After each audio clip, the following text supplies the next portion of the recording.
क्या बिना सर्जरी के रेक्टल कैंसर का इलाज किया जा सकता है? क्या ये संभव है? Can we consider rectal cancer treatment without surgery? आज हम डिस्कस करेंगे। नमस्ते, मैं doctor Aditya Kulkarni, gastro and cancer specialist, oasis clinic Pune में प्रैक्टिस करता हूँ और मेरा एरिया ऑफ इंटरेस्ट है पेट में पाए जाने वाले ट्यूमर्स, अदर कैंसरस कंडीशंस और उसकी laparoscopic and robotic treatment options. तो आज हम डिस्कस करेंगे एक डिफरेंट टॉपिक के बारे में, एक न्यू टॉपिक के बारे में, जो कि दैट इज नॉन ऑपरेटिव यानी कि non surgical treatment of rectal cancer. मतलब रेक्टल कैंसर की ट्रीटमेंट बिना सर्जरी के। तो सबसे पहले हम ये देखते हैं कि रेक्टल कैंसर होता क्या है और इसकी सर्जरी से लोगों के मन में क्या क्वेरीज आते हैं, क्या एंजाइटी होती है, क्या डर रहता है। तो रेक्टम जो होता है, यानी कि हिंदी में जिसे हम मलाशय कहते हैं, ये हमारे लार्ज इंटेस्टाइन यानी कि बड़ी आंत का आखिरी हिस्सा होता है और इसका फंक्शन होता है स्टूल्स को यानी कि पॉटी को स्टोर करना, ये पास होने के पहले। और यहाँ का कैंसर ये बड़ी आंत के कैंसर में सबसे कॉमनली पाया जाने वाला लोकेशन है और लगभग 40 to 45% बड़ी आंत के कैंसर रेक्टम में या उसके नजदीक वाले एरिया में पाए जाते हैं। अब रेक्टल कैंसर की सर्जरी ये एक स्पेशलाइज्ड और एक स्पेसिफिक टाइप ऑफ सर्जरी है जिसके इश्यूज बाकी कैंसर सर्जरी से थोड़े हटके या थोड़े अलग से होते हैं। और इसमें सबसे इम्पोर्टेंट इशू ये होता है कि कई बार रेक्टम का कैंसर ये एनल स्फिंक्टर यानी कि पॉटी के कंट्रोल करने वाले जो मसल्स है इसके नजदीक या इससे सटीक वाले एरिया में होता है। जब हम इसकी सर्जरी करते हैं तो इस एरिया का कंट्रोल अफेक्ट होने के चांसेस होते हैं और पॉटी का कंट्रोल अफेक्ट होना ये पेशेंट के मन में एक बहुत बड़ा साइकोलॉजिकल ट्रॉमा होता है और पेशेंट इससे डरते हैं और कई बार इसकी वजह से इसका ट्रीटमेंट भी डिले करते हैं।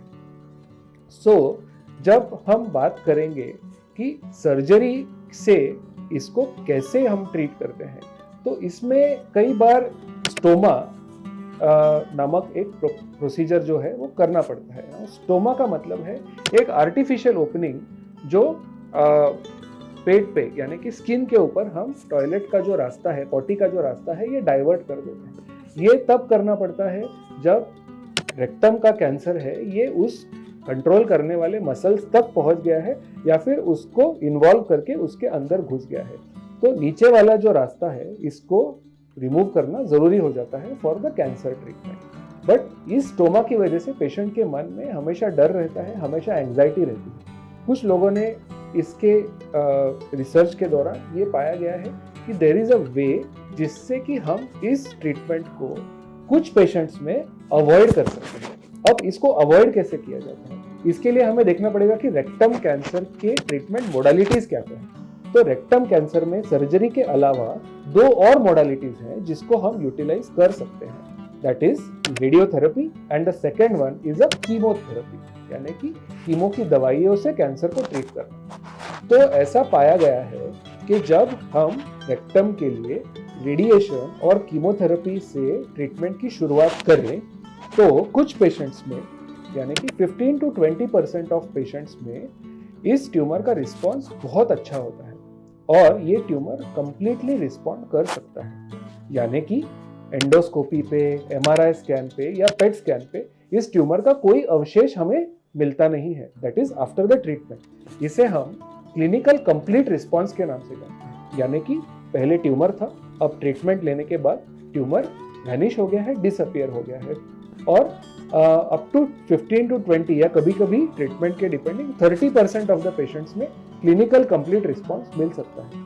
तो अगर हम इन क्लिनिकल कंप्लीट रिस्पॉन्स वाले पेशेंट्स को ऑब्जर्व करें तो ऐसे पाया गया है कि लॉन्ग टर्म में ज्यादातर पेशेंट्स को सर्जरी की जरूरत नहीं पड़ेगी। इसे हम वेट एंड वॉच स्ट्रेटेजी के नाम से भी जानते हैं या वेट एंड वॉच अप्रोच के भी नाम से जानते हैं। इसे सबसे पहले ब्राजील में डिस्क्राइब किया गया था, बट आजकल ये वर्ल्ड वाइड पॉपुलर है और हम इंडिया में भी ये अप्रोच कुछ सिलेक्टेड पेशेंट्स में फॉलो कर रहे हैं। तो क्या इसका मतलब है कि रेडिएशन और कीमो के बाद में ट्रीटमेंट खत्म है? तो नहीं।